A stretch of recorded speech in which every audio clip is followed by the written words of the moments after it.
రెండు జాతీయ పార్టీలు కూడా తెలంగాణ ప్రజలను మోసం చేస్తున్నాయని చెప్పక తప్పని పరిస్థితి ఉన్నది. మరి బీజేపీ రాష్ట్ర అధ్యక్షులు చేసినటువంటి స్టేట్మెంట్ అయినా, బీజేపీ ఎంపీలు కేంద్ర మంత్రులు మాట్లాడుతున్నటువంటి అంశాలను చూసినా కూడా చాలా బాధాకరంగా ఉన్నది.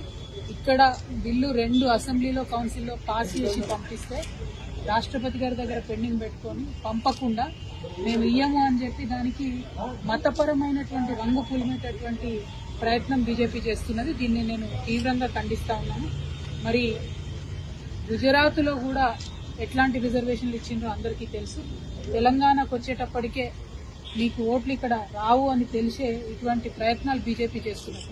ఉత్తరాది రాష్ట్రాల్లో మాత్రం 50% పైచిలుకు రిజర్వేషన్లు బీజేపీ అమలు చేస్తుంది. కానీ కేవలం తెలంగాణకు వచ్చేటప్పటికి, దక్షిణాది రాష్ట్రాలకు వచ్చేటప్పటికి కోర్టులో ఉంది అది ఇది అని సాకులు చెప్పి బీసీ బిడ్డలను రిజర్వేషన్ కి దూరంగా ఉంచడాన్ని నేను చాలా తీవ్రంగా ఖండిస్తా ఉన్నాను. ఎట్ ద సేమ్ టైం మన రాష్ట్ర ముఖ్యమంత్రి గారు మరి ఆయన ఫ్లైట్ మోడ్ సీఎం మళ్ళీ ఇవాళ కూడా ఢిల్లీకి పోతాడట.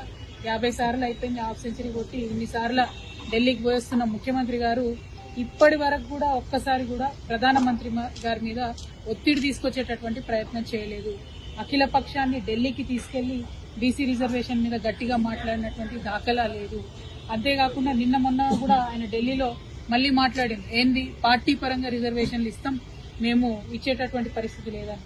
బీసీలు పార్టీ పరంగా రిజర్వేషన్లు కోరుకుంటలేరు. మహిళలు గాని బీసీలు గాని పార్టీ పరంగా రిజర్వేషన్ ఇస్తే అన్యాయం వారికి జరుగుతుందని మాకు తెలుసు.